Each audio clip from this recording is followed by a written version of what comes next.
carrying you. Shalom and Erev Tov. Good evening to you all.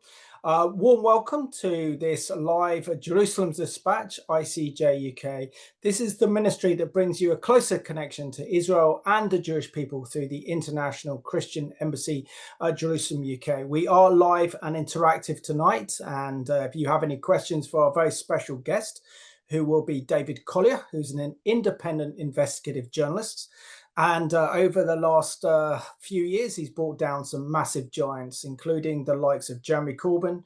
He's certainly done a lot of damage to the BBC's bias, reporting against Israel. And recently, he's exposed some of the massive media lies surrounding the horrendous accusations that have been made against Israel, that Israel is deliberately starving the Gazans in this humanitarian crisis that we're seeing in Gaza today. And of course, we'll also be talking in this program as well what Keir Starmer has announced recently, shamefully, that he wants to recognize an independent, unilateral Palestinian state. So we'll be talking about this new media climate that we're living in, one where truth has been disregarded. And now we're living in this era of lies, deception, and misinformation. So I'm also joined by my co-host, Jacob Greaves, who's doing outstanding work when it comes to the social media work of the International Christian Embassy Jerusalem, and also producing some excellent videos that you'll be seeing shortly. So Jacob, just please give us an update on the very important ministry that is the International Christian Embassy Jerusalem UK. And if you mind as well, please would you pray for our viewers tonight and tonight's proceedings. Over to you. Sure. Hey, thanks. Yeah. Yeah, it's been a really good few weeks and months with what's been going on here with ICEJ in the UK. We were up in Scotland up in July, and it was really an amazing time, to be honest. We were in Edinburgh and then in Glasgow, and we were so blessed to have Liz Hirsch Naftali with us from the States, and she was able to share, and she was sharing about her book, Saving Abigail, which was the story of her niece who was taken on October 7th, and just the story of how she survived that attack, and the story of getting her released, and also, going into detail about how she really lobbied with high up government officials in the States, and all of the work that went into bringing some of those hostages home, and the ongoing work that she's doing even now for the hostages that are there. So it was a really impactful time. I was personally really impacted by being able to be there. And I remember actually at the end of the first day, there was some Chinese pastors there, and from the underground church, and one of the translators, she was taking some questions, and one of the translators, you could barely hear what he was saying through the tears. He just broke down like at the end and was just sobbing and saying, "Do you have this translated like into Chinese? Because we need this, we need to hear the truth. We need to hear about what happened." So it was really amazing to see the impact that it had. And then in Glasgow the next day, we were able to partner with Garnet Hill Synagogue in Glasgow, and Glasgow Friends of Israel, and that was an amazing time of just coming together with the Jewish community, and really being, at one with them, and really showing them the kind of love and support that we have for the Jewish community here. So yeah, it was really, really impactful. And so yeah, that's kind of an overview of the event that we had in Scotland. Yeah. And would you like me to pray now for Yeah, that'll be great, Jacob. And I'm so Yeah, pleased that you were touched as well. absolutely. Yeah. So Father God, we just come to you today. We really want to see with your eyes, and hear, Lord, what you are saying in this time, in this shaky time that we're in right now with what's going on in the world, and Lord, but we just know that you're sovereign, and your will is going to be done, and we just want to be hearing you and following you through all of this that is going on, and supporting the Jewish people, your people, and yeah, we just pray for your blessing on this time in Jesus' name. Amen. Amen. Thank you very much, Jacob. Mm. So let's have a look at some of Jacob's work in action. And this is a lovely kind of overview of this incredible event that occurred at the synagogue in Glasgow last month, where Glasgow Friends of Israel and the International Christian Embassy Jerusalem UK came together in solidarity with Israel and the Jewish people.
Because showing up here today, Jews, Christians, humans, is saying that we're sort of all in this together. And I will just say the music, thank you to your beautiful voices. The music is what really does unite us all, and I will come back on music.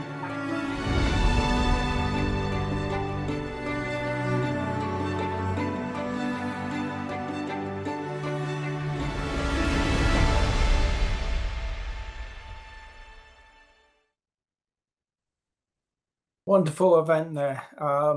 The joint event between Glasgow Friends of Israel and the International Christian Embassy Jerusalem UK. We're now also have to tell you about the exciting Feast of Tabernacles, that despite everything that Israel's been through over the last few months, there is still an opportunity to attend this year's Feast of Tabernacles, which starts on the 6th of October and finishes on the 13th. And the theme of this conference is 10 from every nation. Jacob, would you like to introduce this excellent trailer for anyone who's hasn't been to Israel or wants to go to Israel at this time, how they can be part of the biggest tourist festival in Israel, which is known as the Feast of Tabernacles? Definitely, yeah. So there's still time to sign up. The dates are 6th to the 13th of October. And it's really just an amazing time to, first of all, experience Israel if you haven't been before, to be a part of, an event where so many people are coming from so many different countries, to visit different parts of Israel, and also just to come alongside the people of Israel and encourage them during this time. So I believe they're going to be starting off down near the Gaza border, and it will finish up in Jerusalem. So yeah, I would just encourage you to watch the trailer, and if you feel inspired to go, then I would say just go for it.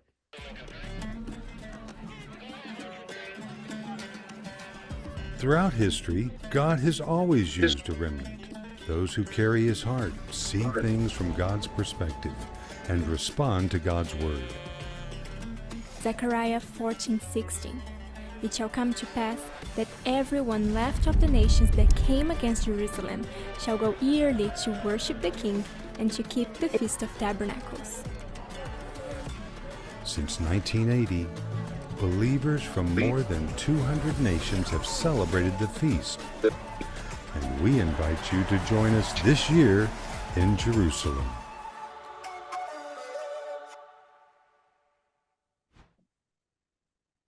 There you go. That's the Feast of Tabernacles, still open. So if you want to go to Israel and be part of 10 from this nation going, need to contact Joanne at the office. The details are on the website and everything else.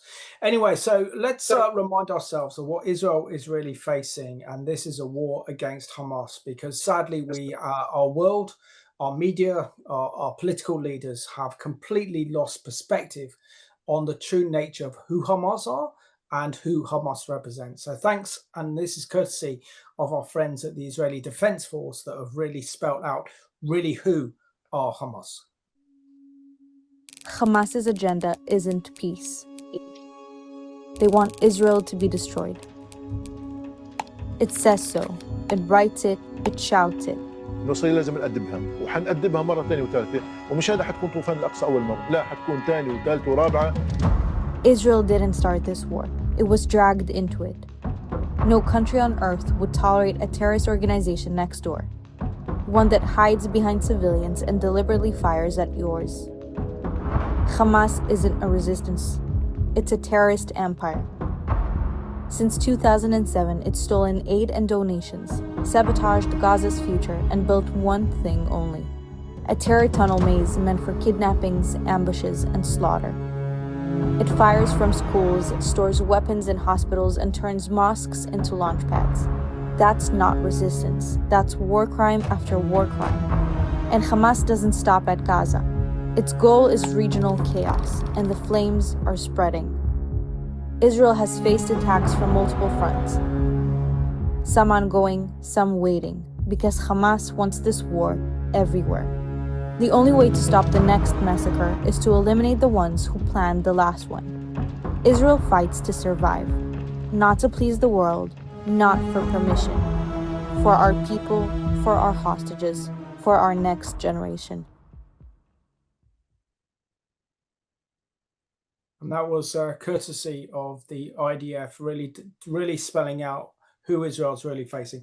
And Jacob, if you would be so kind as to read out the biography of our special guest, David Collier, who's an independent investigative journalist, and we really honor his work. And in any other time that we're living in, as we were saying before the program, David should definitely be knighted for his work for truth and his work for journalism and exposing the lies and the hatred, and no one does it better than he does. So would you just read out the biography of our special guest joining us tonight on this live Jerusalem Dispatch?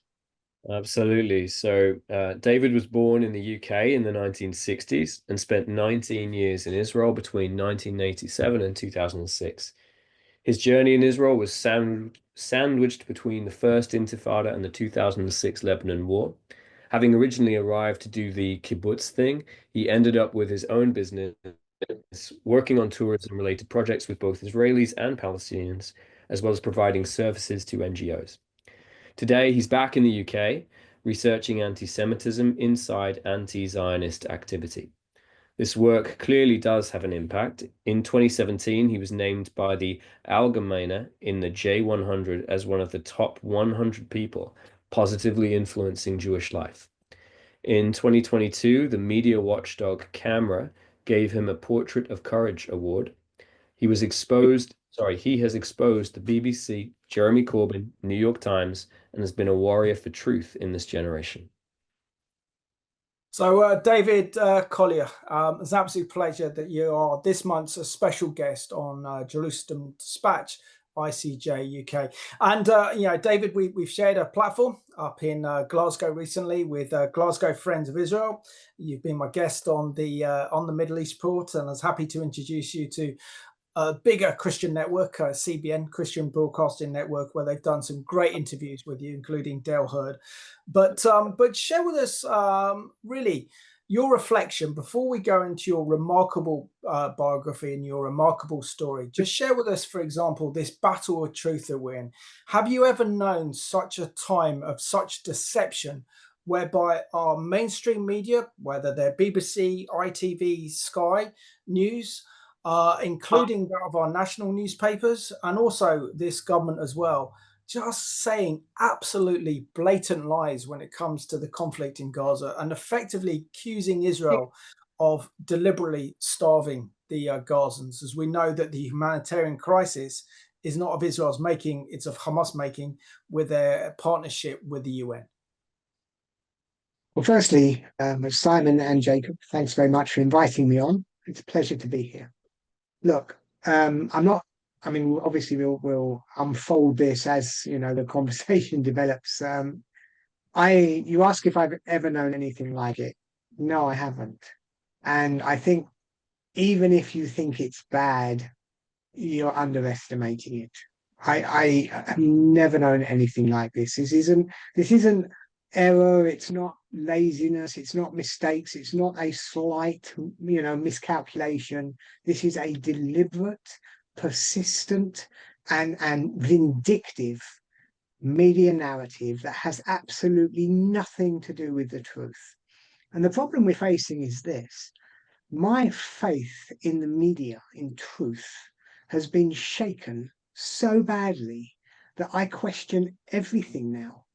If they can lie to me about this, and I can see how badly they're lying, what else have they been lying to me about?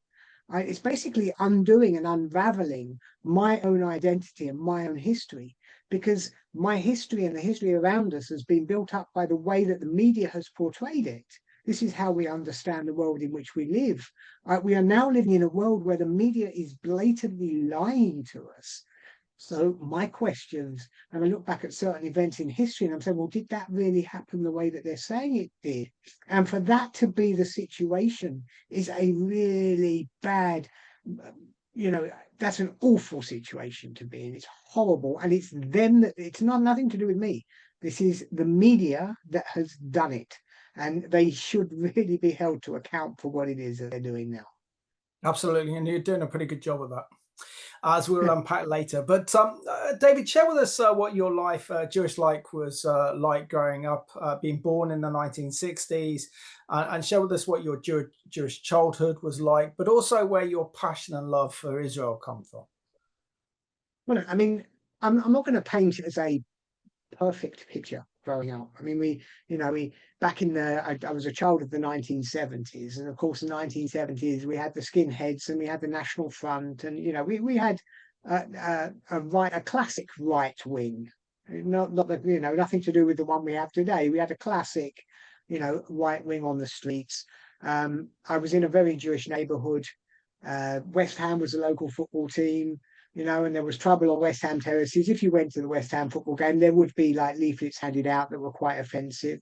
But in general, it was a pretty decent childhood. It was my school. I went to a normal state school. I didn't go to a faith school. I went to a normal state school. It was, it was Jews and Christians just mixing, and we all went off. We had our separate assemblies. There was quite a decent Jewish population. We had separate assemblies, the Christians playing and the Jews playing elsewhere. But there was no tension. It was such a pleasant. It really was a pleasant coexistence between these communities.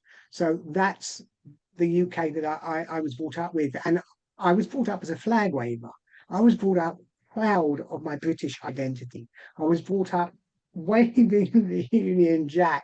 We had the Queen's Jubilee in '77 and the street parties. All of this was part of my identity. And one of the tragedies of these last few years is that British identity is being kicked out of me. It really is. And this is where it comes to my love for Israel. It came around by accident. I was a middle child. I was a little bit of a problem, as middle children obviously are. And my mum decided when I was about 20 years old that it would be a good idea to send me to a kibbutz.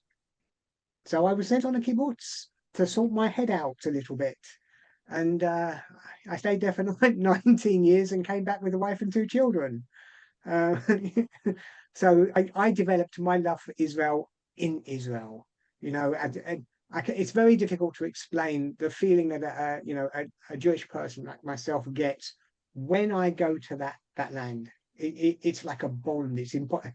When I'm feeling, and some of the battles here have been very desperate and quite depressive, and they're energy draining. When I need a recharge, all I have to do is get on a flight and go to Israel. And it really is like having my batteries recharged from the moment I land there. So, you know, it's very difficult to describe, but that's exactly what it's like. I think Jacob and myself will concur completely with you. It feels like home. And, you know, to be in the land of the Bible, to be in Israel is something very, very special. That's why we are fighting hard to defend Israel as much as we can in Jewish, Christian, and other circles as well. But share with us, for example, you were in Israel for quite a long time. So between 1987 and 2006, share with us what it was like living through the first Gulf War in 1990-91, and then the assassination of Israel's Prime Minister Yitzhak Rabin in 95. You know, then the kind of Second Intifada in 2000, and of course that very bloody war against Hezbollah in 2006, known as the Second Lebanon War.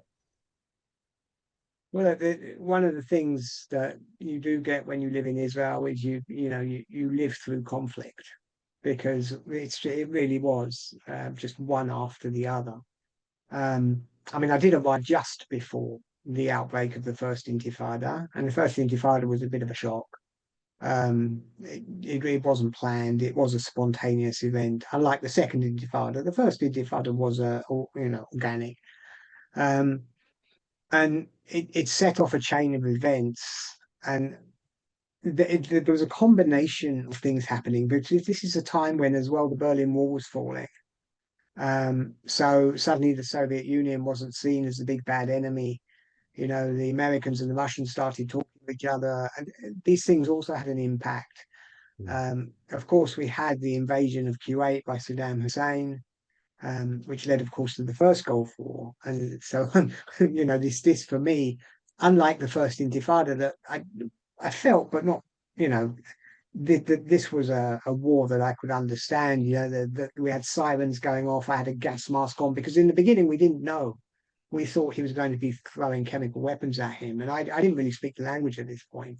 So I was alone in a room with a gas mask on, and you could hear the Patriot missiles trying to knock the Scuds out of the air. This led to Madrid, the Madrid conference, and a number of catastrophic errors on the part of both the Israeli government and the governments in the West that pressured Israel into what led to October the 7th, effectively, which is the Oslo peace process. And, you know, the rescuing Arafat from the cold, bringing him in, creating the Palestinian Authority, doing the Gaza and Jericho First Agreement, the handing over of Gaza, all of this in the Oslo process. This is before Rabin was assassinated. We'll get to that in a second. It was a catastrophic error, with the left leading Israel into a nightmare scenario where we empowered the terrorists, where we gave recognition to a people that we should have never given recognition to. So, I mean, Rabin's assassination, and this should be put in context. Sometimes people, and it was a tragedy and it was horrific, and yes, it was it was a right-wing terrorist that took him out, you know, that assassinated him, and it has to be condemned, and it was awful. It should also be understood that Rabin at this point, because there's been a bit of rewriting of history here, Rabin at this point had basically given up on the process. He knew it had gone wrong. He was facing an election that he would likely lose. So, you know, the environment was horrible, because as soon as we started walking down the Oslo peace process, we started having horrific terrorist attacks by Hamas, because we'd allowed them to develop these areas of control where they started putting weapons together. So the Oslo peace process from our side was just a period of terror. And it got gradually worse, which is why Perez, after Rabin's assassination, Perez lost the election to Bibi Netanyahu in 1996, because the people of Israel realized that Oslo had been a mistake. And between 96 and 99, we were trying to contain the mistake that we'd made.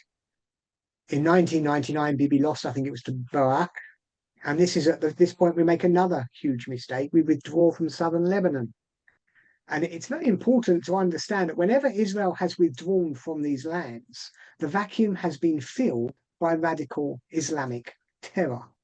The only reason Hezbollah was managed to build southern Lebanon into a terrorist fortress is because Israel pulled out. The same was to happen, of course, in 2005 with Gaza, when Israel pulled out of Gaza. The Second Intifada was a deliberate, pre-planned, and awful time to be in Israel. Make no mistake about this, that the only reason that the Second Intifada was so devastating was because the Palestinians or the Arabs had been planning it. They knew exactly what they were going to do. They'd been preparing for conflict. And it broke out because Arafat was placed into a corner where he needed to accept a peace deal. It's a peace deal the Palestinians have no interest in. They don't want peace, they want war. He was forced into a corner, he backed out of the peace process, found the excuse, and the Second Intifada erupted. This is basically, the time that I was in Israel. That Second Intifada carried on for several years. Buses were exploding. It was a terrible time to be in Israel. And this played almost directly between 2006, of course, into the Second Lebanon War. Absolutely. But can I take you back, David, to 2003, just this time, just after the Second Gulf War. You had a very close friend, Dominique, and sadly and tragically, she was murdered by two suicide bombers in Mike's Bar, which is in downtown Tel Aviv, right next to the beach. Not done by Arab Palestinians from the Palestinian Authority, but two British Muslims. Share us your thoughts on Dominique, but also the fact that two British Muslims became suicide bombers. And this is something, I think, when we see what Hamas is doing on October the 7th, it's also a reminder to us now that if this rhetoric, this incitement continues, these lies and manipulation, this is where it leads. I've known Dominic for several years. I was very much part of an Anglo tourist kind of environment in Tel Aviv. I was working in tourism, so I knew everybody who was staying in the hostels long term, and the pubs, all of the tourist haunts. I knew very well. I knew the owners. I knew the people that were working there. Dominique and I, several years I'd known her. She'd been working in and around tourist bars, tourist hostels and so on. She worked for a while in the bus stop, which was next door to Mike's place. And then she was poached by the owners of Mike's place to go and work for them. That was my local pub. It's right on the beachfront. It's right in the center of Tel Aviv, not far from where the American embassy used to be. And I'd see her very often. She actually, she just flown to France. I was selling tickets, like budget tickets, and what people like Dominique, because they were friends, could do. I'd fly her out back home to see her parents on a one-way ticket. When she wanted to come back, she'd just phone me. I'd arrange a ticket to be waiting for her in the airport. She'd go to the airport and she'd pay me when she got back. So I think she'd only got back the day before. And she came to see me, and she brought cakes with her. And she was really proud of herself. She was very happy. She was going off to walk down the Ben Yehuda street, which is like a central, street looking for bakeries where she could sell her cakes.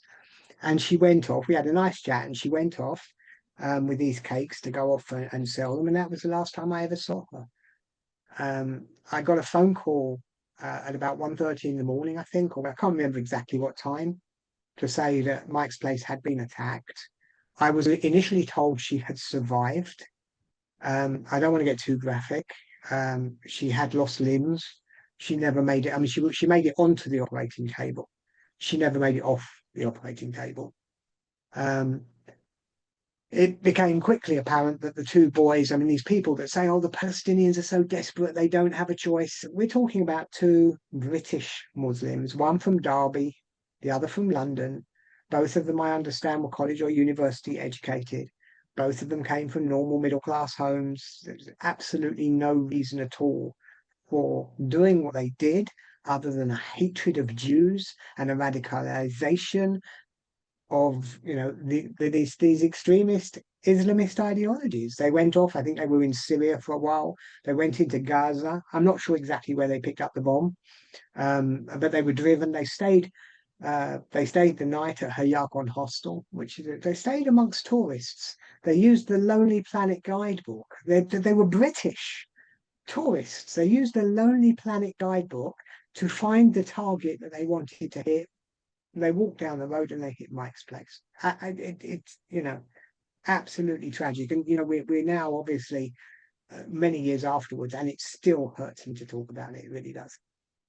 Well, thank you for sharing, because it does really bring us on to some of your outstanding work as an independent investigative journalist. Share with us your thoughts on Jeremy Corbyn becoming leader of the Labour Party, and the fear that you had, and also the impact of his leadership on the Jewish community as well, particularly knowing his anti-Israel rhetoric, and that you helped to expose a lot of those anti-Semitic posts that Jeremy Corbyn posted before he became leader of the Labour Party. Yeah, well, Jeremy was part of my coming out, so to speak, because after I got back to the UK, I was horrified by what I was seeing.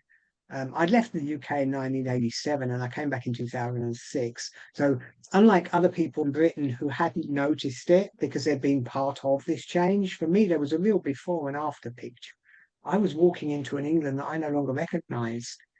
And I was looking for something to do because I didn't have a trade as such. I was dealing in tourism in Israel. So I went back to university.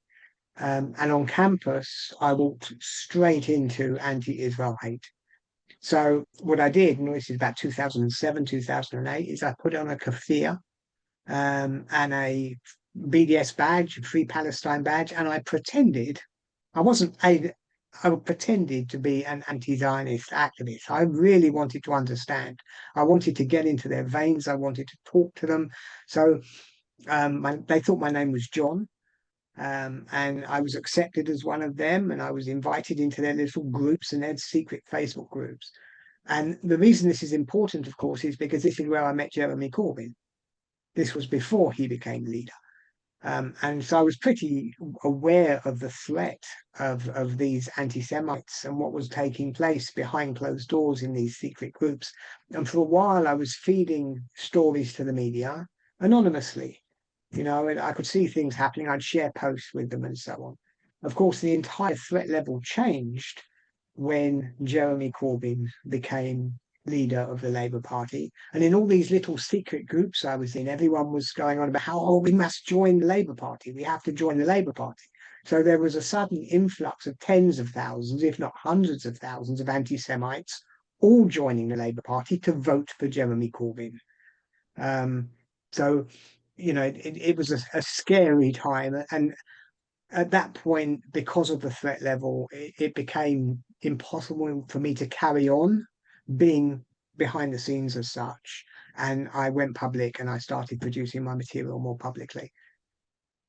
Excellent. And if we go forward a few years, really to October the 7th, the biggest mass terrorist attack in Israel's history.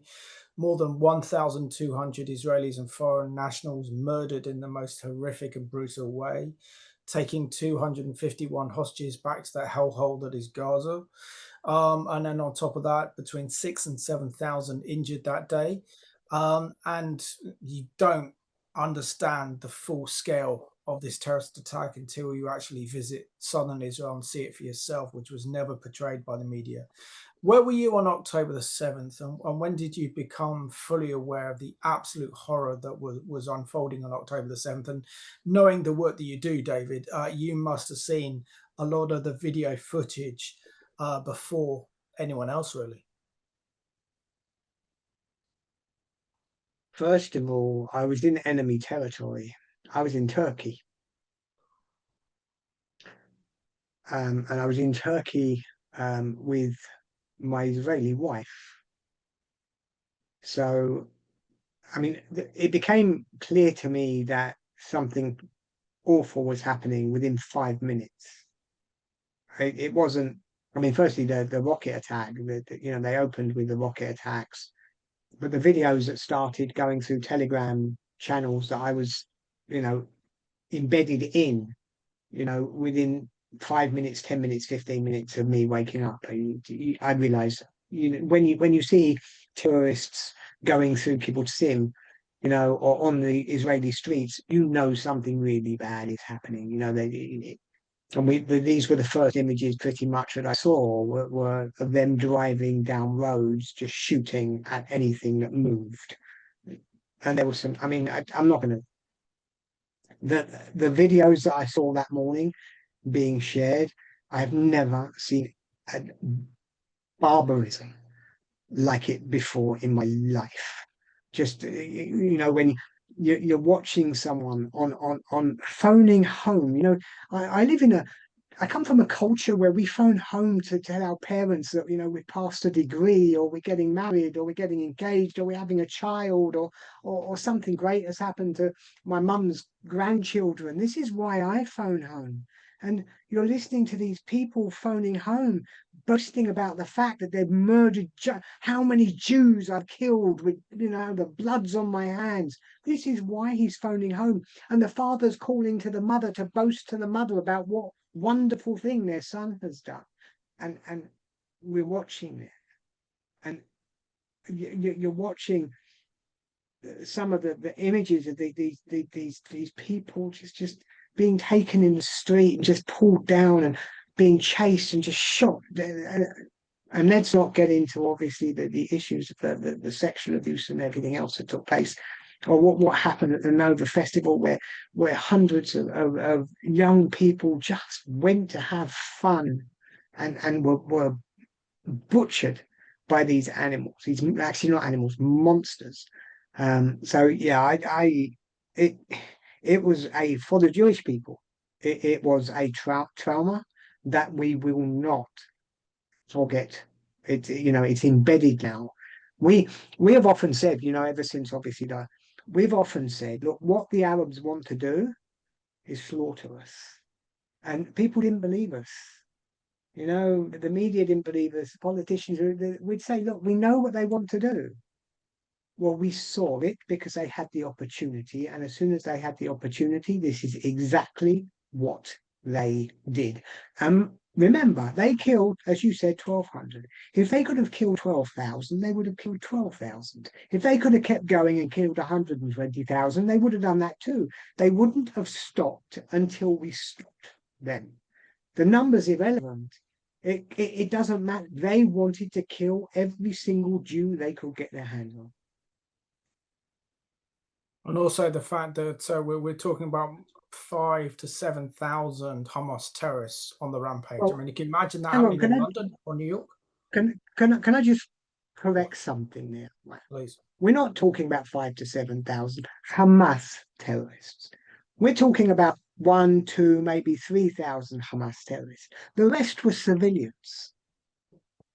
The first wave, and then the second wave, and then the third wave, as the civilians came out. And it's the civilians, and it's really important people get this, because part of the deception, the awful deception that Western media is playing on us, is that Hamas are treated almost as if they're alien invaders.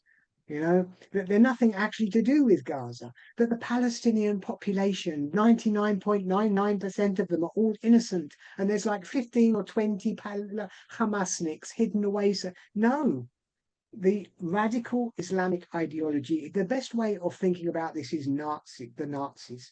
the radical Islamic ideology has been embedded in the people. The people have been brought up to believe it. The children are put through schools. They're taught it. They're taught to hate the Jews. They're taught basically to hate the West. They're taught that Islam is going to take over the world.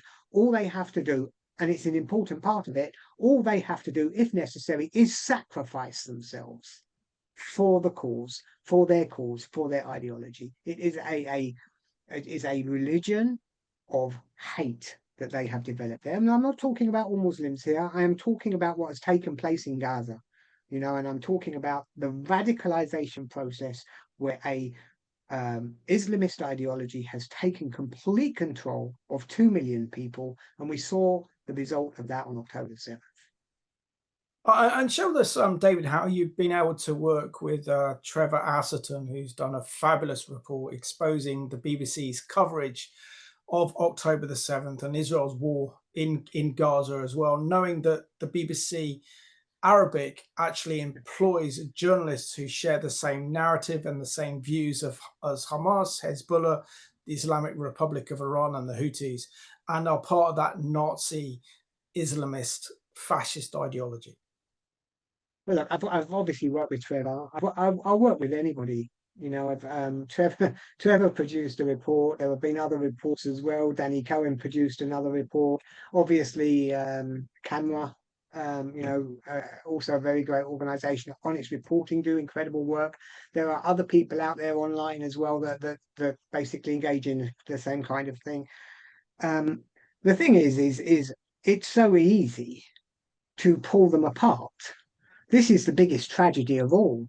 We're losing a battle that we shouldn't be losing because for whatever reason, it's the media, and I mean all of it, not just the BBC, it is lying to us.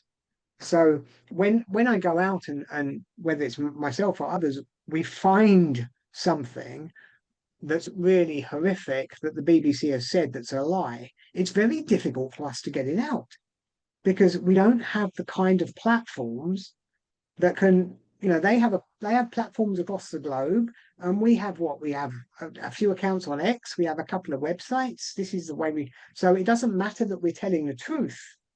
The lying is it's circling the world. And what we're watching now, and the hate that has developed in the West and the rise of anti-Semitism, is a direct result of the media brainwashing the entire population that the state of Israel is doing demonic things. So it's a lie, but this is what the media has told the people, and they've been doing it now for almost 2 years. They've actually been doing it for a lot longer, but we'll take October the 7th as a separate thing. And if I was sitting down, if I didn't know the truth, if I didn't actually know the history, if I wasn't able to do what I do, if I just sat down and I was just a normal human being who took the media at its word, and every single day I was watching images of these children being killed deliberately or starved deliberately, or mosques and hospitals and schools destroyed deliberately by this army just because it wants to, I would hate them too. And this is something the media has to take responsibility for. Absolutely, which is also incredibly dangerous. But show us how, at the beginning of the year, you're able to expose the BBC documentary, How to Survive a War Zone in Gaza, where they featured this boy who narrated and told his story. But you did this superb expose, knowing that he was actually the son of a high-ranking Hamas official, even a government minister. How did you go about exposing the lies behind this BBC documentary? Because that was equivalent of you, David, bringing down Goliath. Well, yeah. Yeah, putting a thermonuclear weapon in BBC HQ, basically, you know. Or let's say, superb. Well, I'm sure our viewers love that as well.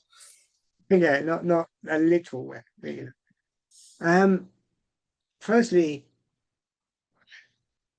we have to be thankful that it worked the way that it did, because all of the pieces fell together. You know, the BBC show had gone out at 9 o'clock. It was a brilliant documentary because it used 4 children. And if you want to, you know, turn Israel into a demonic state, just put children in front of the screen and let them talk about how nasty Israel is, because look, we're human beings. We are wired to react when we see children suffering. We're hardwired that way. No human being can sit and watch a child suffer without reactions. So Hamas understand this very well, and Hamas use children constantly because they know that it will work on us. So the BBC, and I say the BBC because it's effectively just Hamas, had arranged for this documentary to be led by 4 children talking about how they managed to survive, against the Israeli brutality for so long, which was the story of the documentary. And it was led by a particular articulate Gazan child by the name of Abdullah. And I watched just a part of the show. I didn't watch it all. I watched part of the show, and I was immediately thinking, okay, so who are these children? So I wanted to go looking for the child Abdullah. So I used, facial recognition software, and I found that this child had been used by Channel 4 a few times over a year before, like in November 2023. I found him on a Channel 4 newsreel with his father. So I thought, great, there he is. There's Abdullah, and there's his father. So Channel 4 newsreel talks about Abdullah and his father. And I did some work on the father's face. I found him as well, so I knew who he was. And this guy was the director of a NGO connected to the PFLP, another terrorist group, not Hamas, the Marxist guys. This is the other thing people don't understand about Gazan society or Palestinian society. We don't just have Hamas terrorists. It doesn't matter whether you're dealing with Hamas and Islamic Jihad. They're the radical Islamic terrorists, or you're dealing with Fatah. They're the secular nationalist terrorists, or you're dealing with the PFLP. They're the Marxist terrorists. Across the spectrum, they're all just terrorists. All of the Palestinian leaders are terrorist groups. Anyway, so I then had him, or I thought I did. And this is where we got really, really lucky.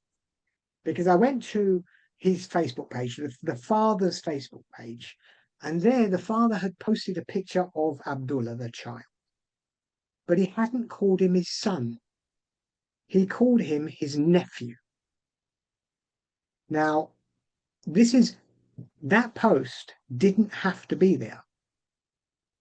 It was posted publicly. It could have been posted privately. It could have been posted to friends only. It may not have been posted at all. But that uncle decided to post that. So I saw it, and I knew at that point that it wasn't his son, it was his nephew, and he even gave me his name. So the uncle thankfully gave me both his name and told me, so I knew then that, it was a different surname. Because it was a different surname and it was an uncle, I understood that it was the sister marrying a brother-in-law. So I started looking for a connection between the two names, and I found it. I found what was to be Abdullah's father sitting next to the uncle, and I knew that I had the father. And from that point, it only took a few hours. At that point, you go to the Facebook page of that father, and he's just talking about being a Hamas minister. So, within 3 or 4 hours, I knew that the BBC had used the son of a Hamas minister as the narrator of their show. And how did you get that information out? Or did you just post it on your website, or did you give that to a national newspaper? There's actually a moment in time at about 1 o'clock in that morning. I've still got them on my WhatsApp. I started sending OMGs to my friends. I didn't tell them what I'd found. But as I began to realize what I'd found, I was in shock. I knew it. I knew at that point I had them. That this is it. This is, I've picked up the BBC many, many times on bias, on lies, on misinformation, but I knew this time I had something that they wouldn't be able to explain away. So I didn't go to sleep. This was like 1 o'clock in the morning. I spent the next 6 hours writing up the report, writing up the article, getting the thread ready for X for the following morning. And then about 7 o'clock the following morning, I published on both. Yeah. That must have been a lot of joy doing that. Actually, it wasn't the first. the first few hours, I was terrified that I'd made a mistake. You know, because you sit there, because at the end of the day, I'm not a big organization. It's just me and my two hands and a keyboard. So human error is always possible. I'm sitting there, and even though so those first few hours I thought, if I've made a mistake, my career's over. Because everyone was talking about it. I thought, if there's a mistake there. So, and the press were very careful in the beginning because it was all allegations. So they were very careful about the way they reported it. It wasn't until, I think, mid-afternoon that the BBC responded in a way that let me know that I got it right. Then I could relax. Excellent, excellent. Well, now talking about your greatest work, I think that's been achieved, and that's only been achieved recently. And this is when, for example, David Lammy, our Foreign Secretary, has come out and effectively and systematically say that Israeli soldiers are deliberately killing Palestinian children in Gaza, queuing up for food at these Israeli-American food centers. He's also implying that Israel had deliberately carrying out a policy of starving the Palestinians.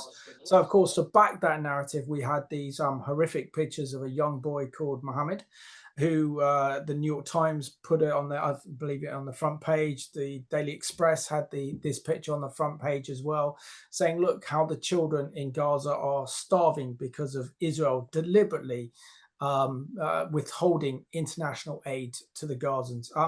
Just show us how you went about exposing this story, which is where I believe you should actually get a knighthood in honor of truth. By exposing this hatred and lies by our mainstream media, our Labour ministers, including the Prime Minister and our foreign minister as well, and how even the most conservative papers like the Express, who are normally very, very pro-Israel, decided to plaster the picture of this young boy, Mohammed, who you could see his rib cage, you could see his bones, and it looked like he was actually starving.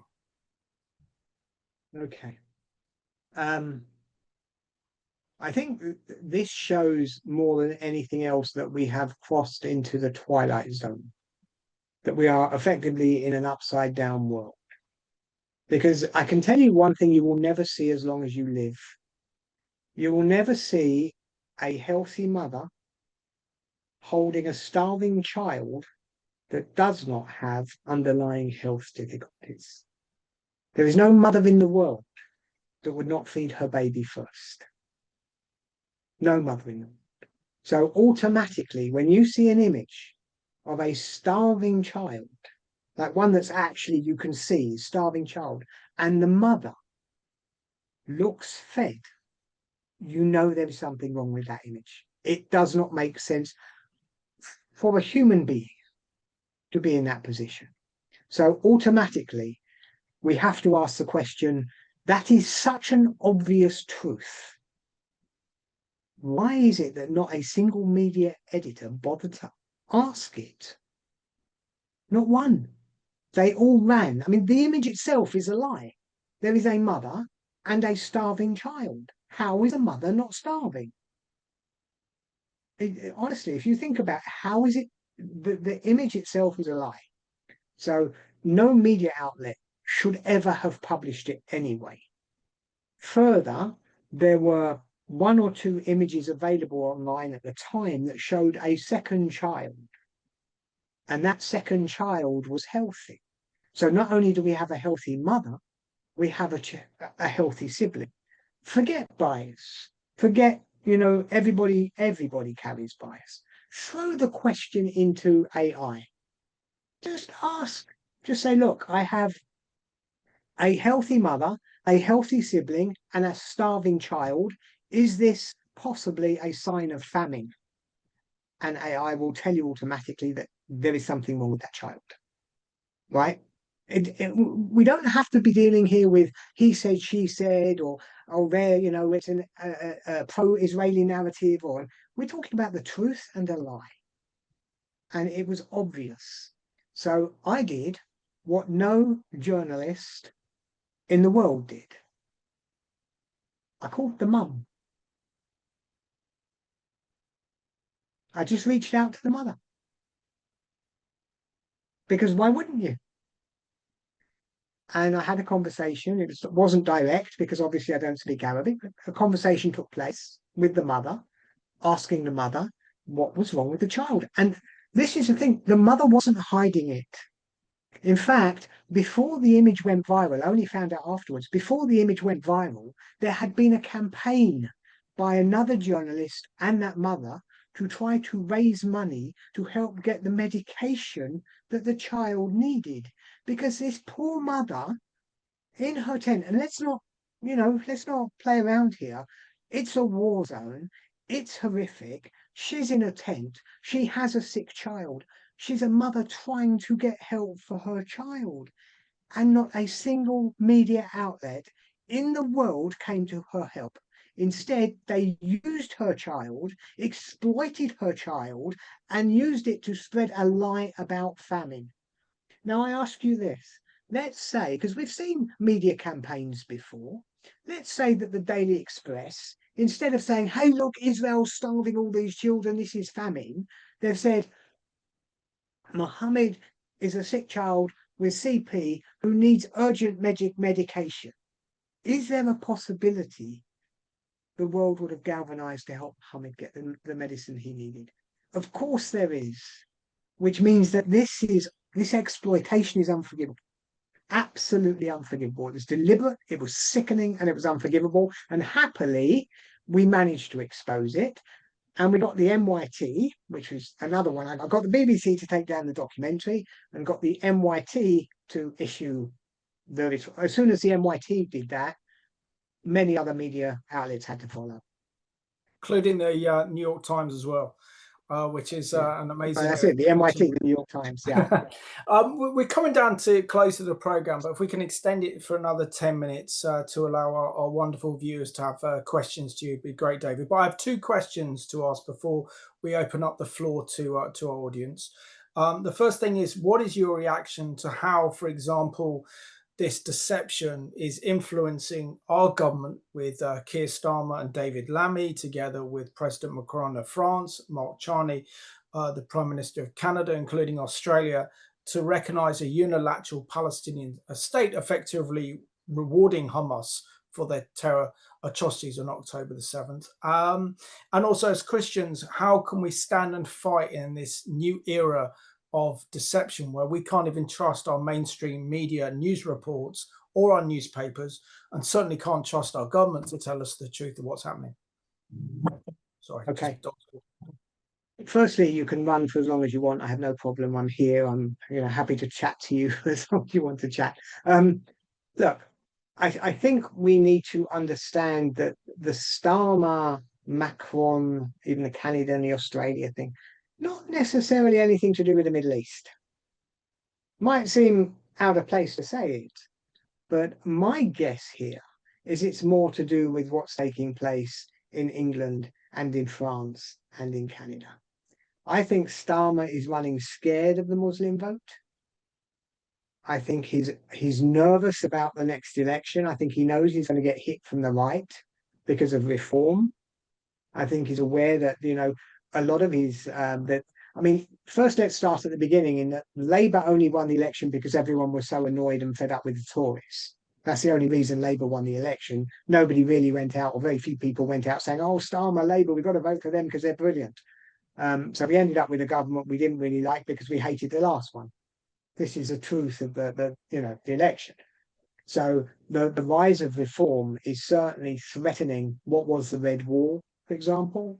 Labour, a lot of seats Labour did win back in this election. They will almost certainly lose, which means they're vulnerable from the other side as well, because we saw the rise of the Muslim vote. We've now seen Jeremy Corbyn create this new party. It's got momentum. It's, they're going to have some union support. So you would imagine that Starmer is fighting now for political survival. He's looking forward. I actually think that he's trying to buy off.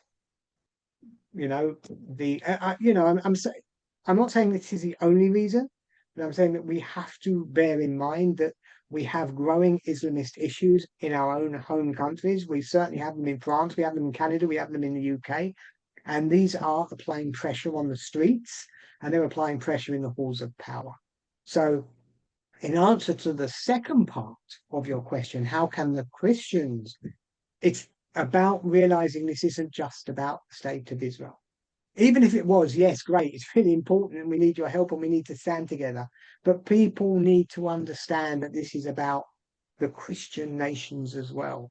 We are seeing the start of a caving in to Islamist pressure that will affect you in your hometowns. It will affect you in your churches. It will affect your children in their schools. So it's not just about, it's about unifying, standing together to find allies wherever we can, because this battle, this fight, and it's not here talking about all Muslims, I'm talking about an Islamist drive, because there are people here in this country, and there are a lot of them that would like to see the United Kingdom become an Islamist nation. That's a fact. I'm not, it's real, we can see it. We have extremist groups. We have a Labour Party that's buying them off or trying to buy them off. It's a dangerous time. It is a time for us to open our eyes to the very real threat that we are all facing. Absolutely. And I'm just going to open up for questions, and then we'll come back to Jacob for a kind of reflection on tonight's this evening. So we've got one from Trish Brown, who writes, how may we pray for you? Then we got another one from Suzette, who says, how do we explain the possibility of a first, second and third wave of terrorists invading the land, the wall having been breached in 20 places, which alone is hard to explain? And why was it that help didn't come to some of the kibbutzes and some of the Nova Music Festival attendees? Why weren't IDF snipers immediately on the site in helicopters to pick off these terrorists? There are too many things that simply don't make sense. And then someone who's anonymous writes, do you have evidence that Hamas gunmen are killing kids in the aid center? There you go. You got 3 questions to unpack. Okay. Well, for Trish, I'm actually going to leave that in the end for you to answer, because this is more your field than mine. I'm not going to tell a Christian how to pray. Okay, we can talk about this later. With the second question from Suzette, look, I don't do conspiracy theories at all. Right, I just reject them outright. I believe, and yes, I watched it unfold, and it was horrific. I believe it was a combination of factors. I think there was an arrogance and a blindness to the Israeli concept of what was taking place. I don't think it ever crossed their minds that Hamas would attack the way that they did. I just don't think it was there. I think they thought, and again, this is part of, I'm a proud right-winger, it's part of this left-wing, utopian nonsense vision that's of containment and whatever. They thought that they'd built this electronic super defense, but what's happening, the Hamas are sitting just a few hundred yards away, and everything becomes a routine, and they're sitting there for month after month, year after year. They're watching the soldiers, they're watching where they are, they're watching when they move, they're looking at the time, they're looking at where the cameras are. They get to clock absolutely everything. What happened on the morning of October the 7th was what it looks like when you lose a war. This is what happened. This is what losing a war looks like. You become blind. Okay, the bases at the very front, there weren't many soldiers there because nobody anticipated such an attack. Okay, nobody. The rumors of them saying, "Oh, these people," that's just nonsense. That's afterthought. The reality is that the people that were sitting there didn't know it was going to happen.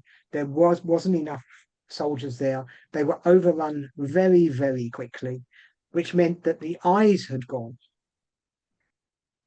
Israel was now blind. They had these terrorists running through, killing everything that came. The soldiers, or any soldiers, were a long way away. Because basically our forces were either in the West Bank or up on the Golan Heights. It just took hours to regroup, and it's an awful situation to be in. But it's very easy to sit there and say, well, why did this happen? Why didn't this? At the end of the day, there are no excuses. This is exactly what happens when you lose a war. You get overrun, you become blind, and you find it almost impossible. If there hadn't have been 3 or 4 or 5,000, but there had been 30 or 40 or 50,000, if this had been an army, it would have been a lot worse, and they would have got a lot further. This is what losing a war looks like. That's my answer to Suzette. For the anonymous attendee, do I have any evidence that it's Hamas? I don't actually think many people are being killed at the aid centres at all. I think it's all Hamas propaganda. I tell you what I think. I think it's a pantomime.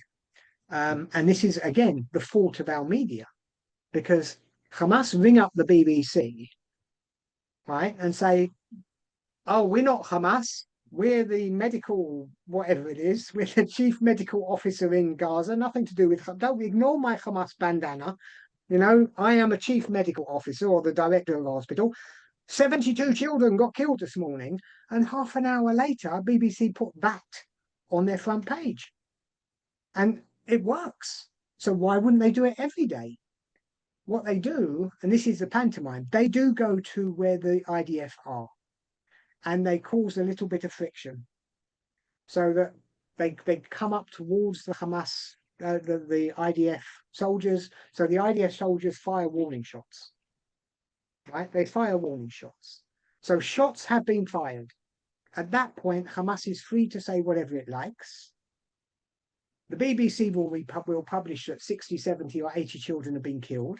They then phone the IDF, and the IDF said, we fired warning shots. And that's enough for the BBC. They know shots were fired, and Hamas are saying people died, so that's their truth.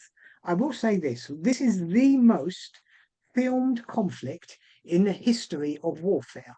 There are more cameras in Gaza than have ever been in a conflict zone ever before. Every single day, they are telling us that these people are being killed at the aid centres, and yet we have not seen a single piece of footage ever that proves it. How is it possible? They've all got cameras. If every single day kids are being killed at the aid centres, where's the footage? It's not there because it's not happening.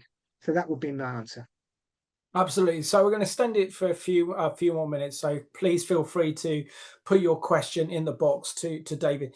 But why is our Foreign Secretary, David Lammy, lapping this up so much? It's almost like he's become the official UK spokesman on behalf of Hamas, because he's in line with their strategic, their political and their military objectives. As far as I'm concerned, the only thing he's missing is that Arabic Hamas bandana in green when he addresses Parliament. But he's not alone, is he? I mean, firstly, the BBC could actually just put the Hamas logo on their screens, because the BBC have, in actuality, just become puppets and spokespeople for Hamas. And the BBC is our state broadcaster.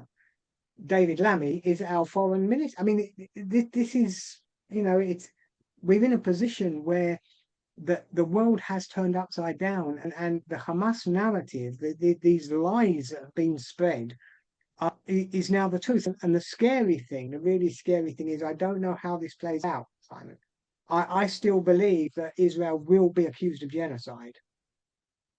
You know, it's a nice and comfortable thought to believe that truth will out, you know, over the short term, that everything's going to play out the way it should, and that everyone will see through the lies.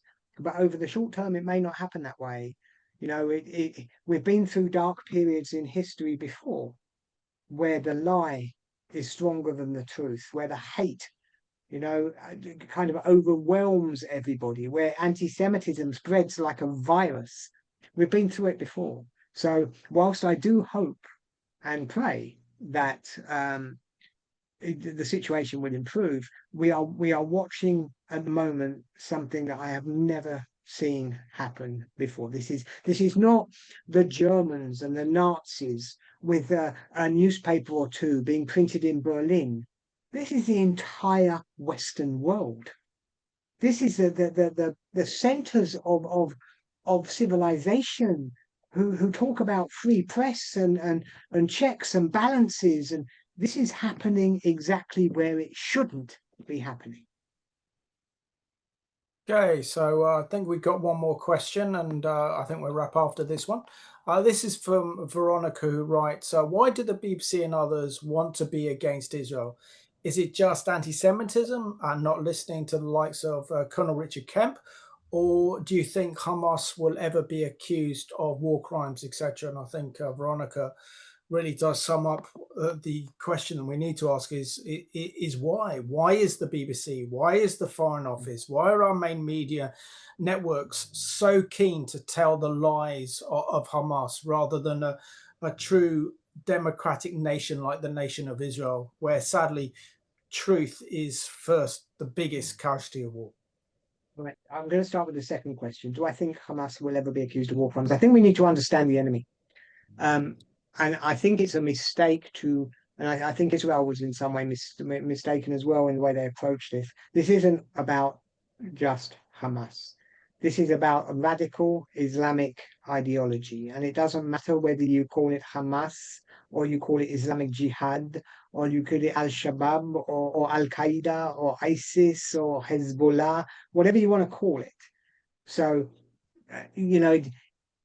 the idea that Israel's not going to be able to eradicate radical Islamic ideology, it's here, and there are a lot of groups that put it out. I don't think, hopefully, that there will be many actual Hamas leaders left at the end of it to stand war crimes. Most of the people that were involved in October the 7th are now dead. So I think that we should deal with the fact that we're not actually dealing with a cohesive unit. We're dealing with a dangerous Islamic ideology that is spread far and wide. Okay, that's the enemy, not just the ones painted up with the little green bandanas. Why do I think? I think that we also need to understand what's happening to our society. The days that the BBC offices were filled with, middle class or upper class white British, boys who went to Eton along behind us. The BBC has been employing for a long time journalists who used to work for places like Al Jazeera. If you look at the people who are either writing the articles against Israel, half of them are Islamists, half of them, they use organizations like BBC Arabic to give them the news. Sky Arabic. Most of the other media outlets rely on people, basically journalists in Gaza, who are effectively just Hamas or Islamic Jihad. They're not listening to Colonel Kemp because they no longer believe it's true. They have been basically taken over. We're dealing with a mixture of progressive elitists who sit on the hard left or on the left, who are blinded by this, modern utopian.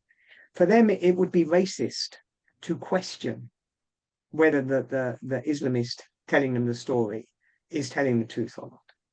They basically take it at their word, because in their world, to question the word of somebody like that would be seen as Islamophobic or racist or whatever it is. We are in a situation where we have lost the media, we have lost academia, and we're starting, hopefully, to wake up. And it really is, as I keep telling, part of my role here is to wake people up, to tell people that we need to stand up, because what has happened, and the only reason this has happened, you say why, is because we have been asleep at the wheel for the last 2 or 3 decades, and we have allowed this to happen. We have allowed to get to the point where the people inside the BBC writing the news would rather support a radical Islamic terror group than the Jewish state of Israel. We allowed it to happen.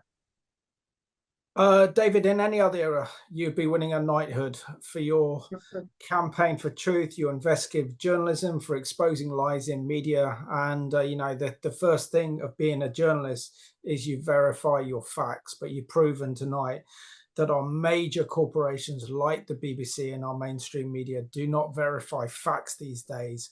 which is very, very dangerous for the future of our society and democracy itself. So thank you so much for enlightening us. We'll all be keeping you in our prayers, and thank you that you are a warrior for truth in this generation. And thank you so much, my friend, for all that you do. I'm just going to pass over to Jacob, really, to sum up and to pray for everyone who attended tonight's live Jerusalem Dispatch. Over to you, Jacob. Wow, yeah. Really great to hear from you, David, all the things that you've been sharing. I've got a ton of questions myself. If we had another half an hour or an hour, I'd happily sit and continue. But no, it's really, really interesting, especially just the kind of the stories of how you've really exposed some things with the BBC and the MIT. It gives me a little bit of hope to know that there are there are people who are fighting, fighting for the truth. So yeah, there's a lot to digest. Yeah, I'll just pray, and Lord, we just thank you for this time, and we thank you, God, that that you are preserving the nation of Israel and the Jewish people. And thank you that you're with them even now. They continue to fight and to try to bring the hostages home. And thank you for the work that David is doing in bringing things into the light. And thank you for everyone who's been here with us attending and the questions being asked. Just pray that you'd bless everyone who's been a part of this. We'd go forward. Amen. So much, Jacob. Great job tonight. Thank you, and keep up the excellent work and the videos you're doing. So please sign up to the Ministry of the International Christian Embassy Jerusalem. Please check out Jacob's excellent videos. Please send them around, including this excellent live Jerusalem Dispatch when Jacob gets around to uploading it to YouTube, because it's important that more and more people hear David's story, because sadly we're in a time where truth is a casualty in this war not only against Hamas, but this war against Islamofascism that's threatening to engulf the world. But we know that the God of Israel is Israel's protector, and without the Lord, where are we and where do we stand? Because that's our moral compass. So David, and thank you so much for being our special guest tonight. We pray for protection over you and your family at this time, because we know that you face threats, and that you would continue to be that strong, bold voice, like your name, David, in actually bringing down the media Goliaths that are the BBC. They are the Guardian, they are the Independent, they are these massive Goliaths in our generation, where they no longer prepared to tell the truth, but prefer lies over truth. And that is not a good place for any society to be in. So we want to thank you, all of you, joining us tonight for this live Jerusalem Dispatch special with investigative journalist David Collier. So it's Shalom and Laila Tov from us. Good night, and thank you so much for joining us. Bye-bye.